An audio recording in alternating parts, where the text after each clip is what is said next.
Michelle Totman. We first started even just looking at the inventory of our invasive species back in 2017. I also wanted to mention that I'm really excited that I have two of my coworkers with me who will come in with their specialties as we move through the story map. So without further ado, let me go ahead and share. So the Tulalip tribes just recently were able to get an invasive species webpage added to our natural resources website. So I'll go ahead and share this link after my presentation. And then if you can get to the story map by simply clicking on the invasive species story map. So the story map is intended to kind of help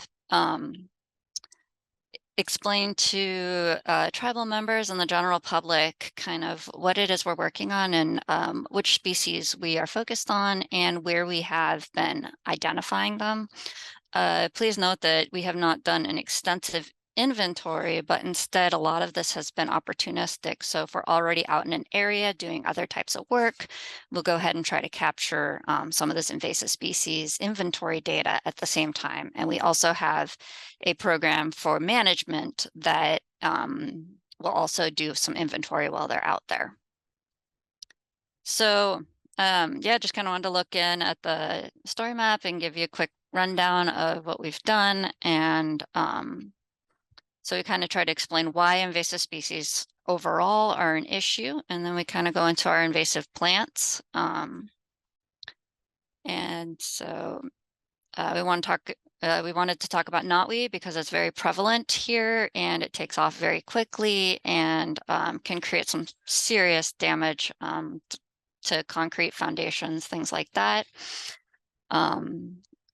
And so we talk about why it's a problem and then what can be done about it. And we just provide this map kind of showing where we have identified it.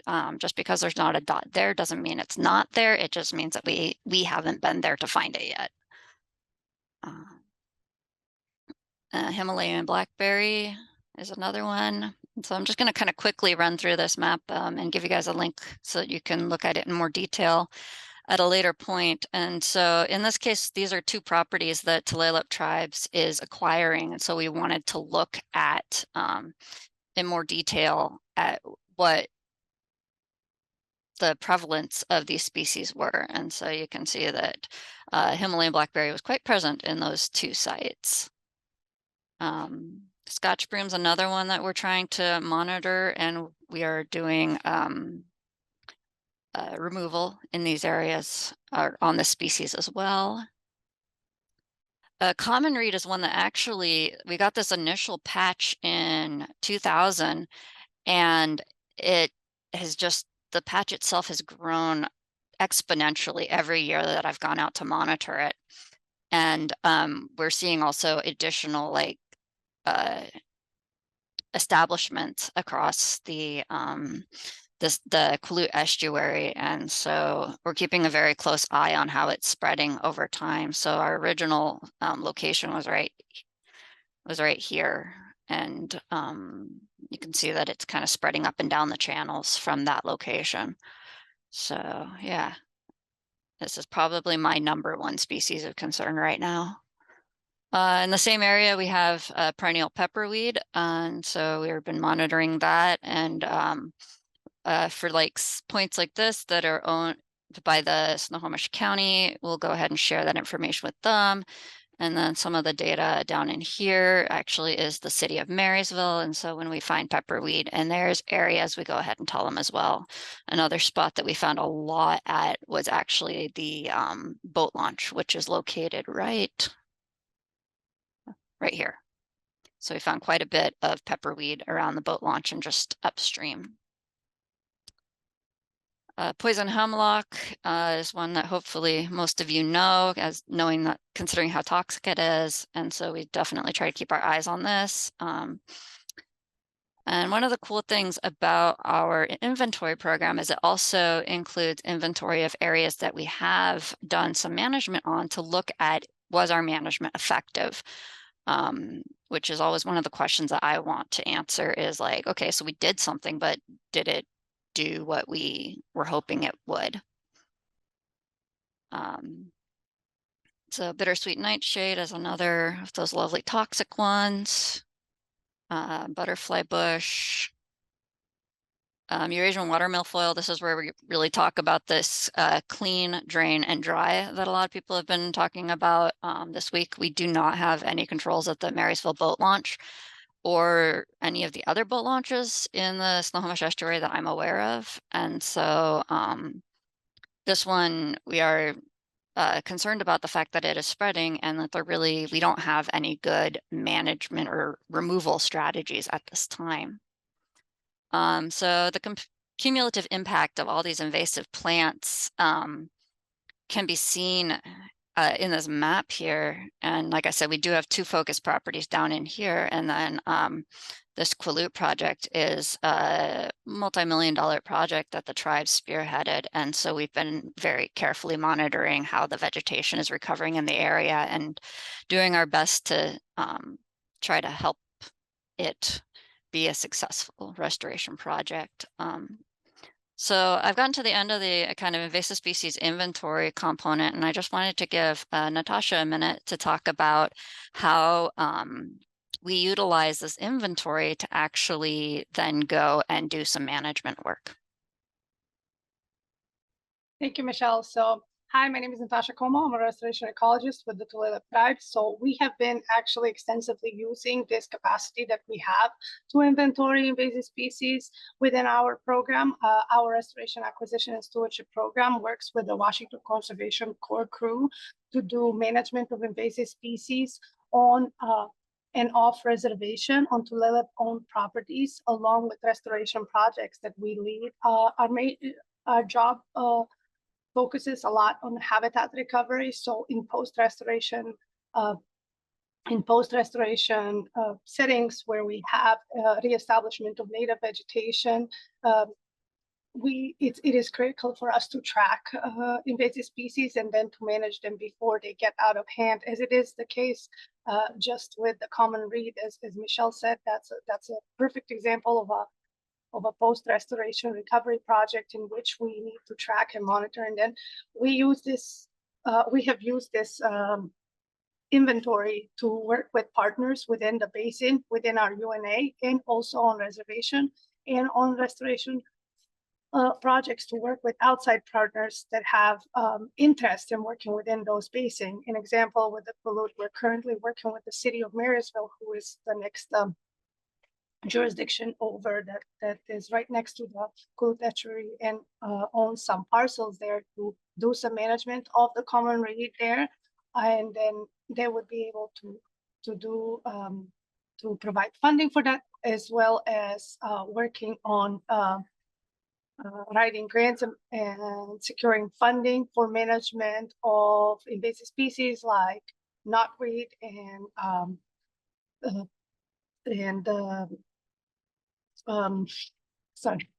like knotweed and other erosion, like from the moment I can't think of it at the moment, but management of knotweed along the Skykomish River in the Snohomish Basin with other partners like the county and other cities and other stakeholders that have interest into restoring riparian buffers. So I'm going to stop there because I know our time is limited, but this has been very invaluable for us in our management work, and we will continue to monitor the invasive species as we continue our management work. So thank you. Thank you, Natasha. So yeah, as Natasha was saying, like just upstream of our Quileute site, this is the city of Marysville. And so we have to work very closely with them in order to be successful in our efforts. And so that's been a very effective means of working together. And Snohomish County has also been very involved in this process. So we've been blessed with having good partners and good neighbors.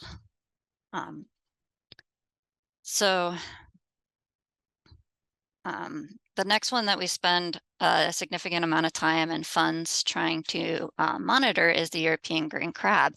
And one of the things that's been pretty amazing with the European green crab for us is we have not found it yet.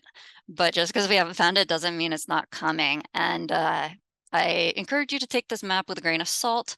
But the goal here is to show that the green crab is in the sound and it is coming at us from every direction possible. So it's not a matter of if it's going to come here, it's a matter of when. And so we have had 4 monitoring sites across 2 years, and to date, we have not seen a green crab, but we have seen plenty of hairy shore crabs and the purple spotted crab.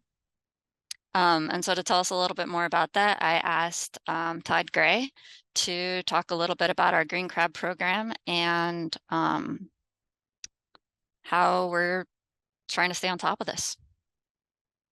Thank you, Michelle. Hi, everybody. I'm Todd Gray, environmental protection ecologist here with the tribes.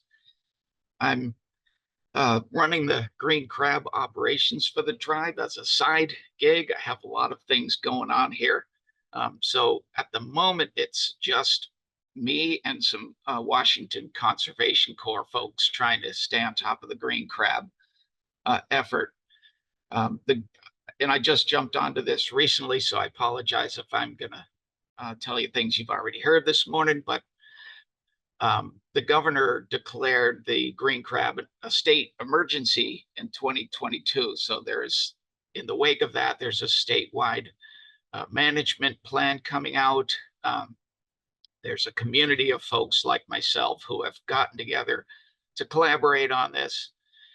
And my part is to, for now, kind of watch our, what I call our front yard, Port Susan, Possession Sound, and try to keep the green crabs out of our area as long as possible. We know they're going to get in here eventually.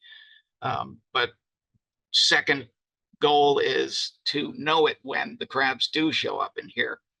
So the more early detection trapping we can do and monitoring, the better. I've also developed a habitat trap I call the crab slab, which I'm using.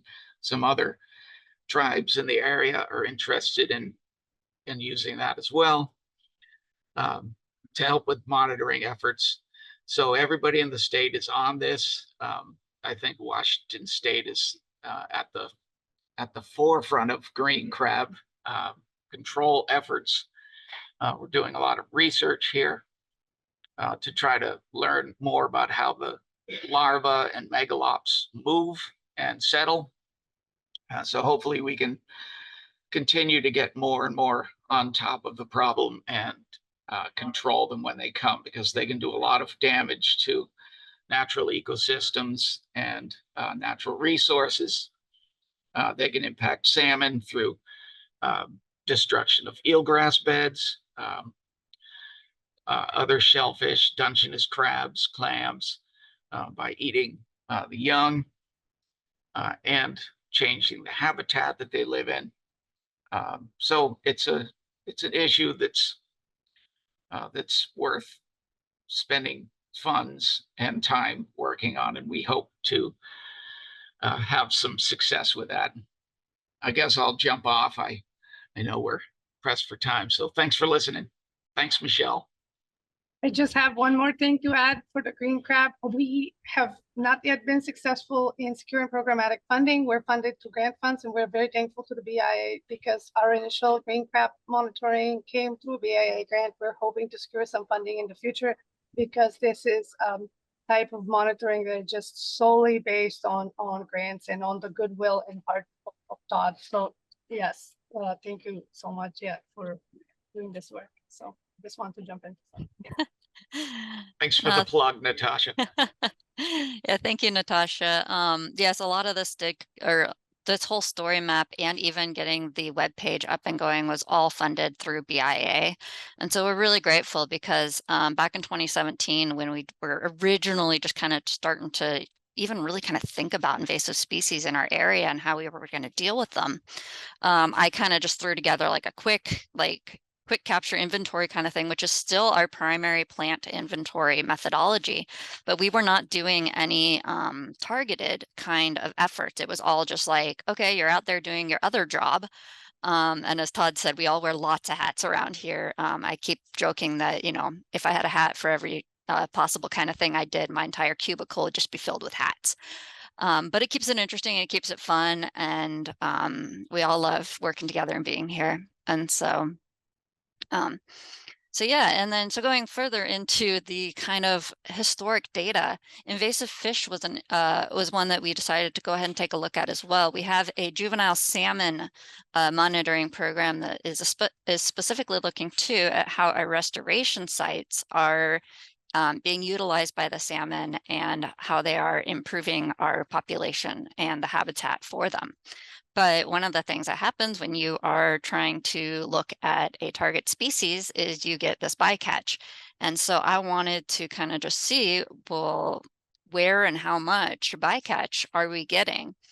And so the first thing you have to kind of understand about the bycatch is that we have two different sampling types occurring. We have the spiking, which you can see here, you block off the channel when the tide is high, the tide flows out, and the fish get caught in this bag down here. And then, and so that's a more kind of like passive sampling type. And then we have kind of a more active sampling here, which is a beach seine. You drop somebody off on the shore, you kind of drive the boat in a circle, you drop somebody else off at the other side, and everybody pulls that net in, and you look at the fish that are caught in this beach seine. And then I just want to scroll back up real quick and just kind of show that our invasive species by year is pretty random in some ways, you know, because you can get one lucky school of American shad in 2018. It doesn't mean we didn't have American shad in any other years. It just means we happened to catch a school of them in 2018. And then the low numbers that you're kind of seeing in the 2020 to 2022 range can be attributed to the fact that our program got a pretty solid hit from COVID, and it took quite a while to get us back up and running at full capacity. And that's why 2023 once again took off. So you know, the data is interesting in that you can kind of see what's been here and kind of in what intensities, but you need to remember that this is also not normalized by sampling effort in any way. And so these are just raw numbers that we're putting out here. Just a couple more minutes, Michelle. Okay, well, good. We're just getting to the end anyway. And then this is kind of by site. And so you can see that the Fike sites were obviously getting more because we set that net at the same place every 2 weeks to try to sample, whereas at these other locations, they're either, if they're a number, they're only sampled once, and if they're a name, then they're sampled every 2 weeks as well, but with only the seine, so it catches a significantly fewer number of fish. And the last one we wanted to talk about was the bullfrog and the bullfrog tadpole, because that's another one we get a lot in our bycatch. And we knew that there were a lot in the Quilute site prior to breach, and we were hoping that the salinities would reduce the population, which it appears it has, but they're still out there, and they're something we need to keep an eye on because they can be very voracious predators. So with that, I think I'm going to go ahead and draw this to a close. Hopefully I kept us right on time.